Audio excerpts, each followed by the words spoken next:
Hi all, today I'll show you how to convert WEBP image to JPG image. First you can open that image which you have. So here this is the image. And I see in the local I have this image. We can see some of the properties about image. When you right click on it, you can able to see all the properties.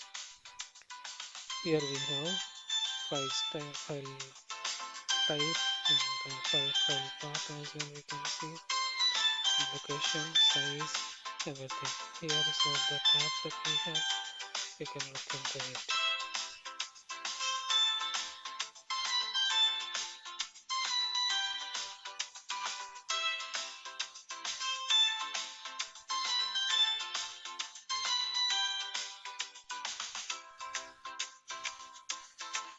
Take a new tab now and type convert WEBP to JPG.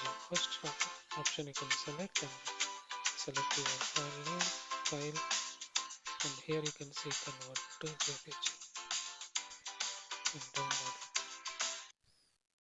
And go to your file explorer and check whether this is the JPG image or not. Thank you.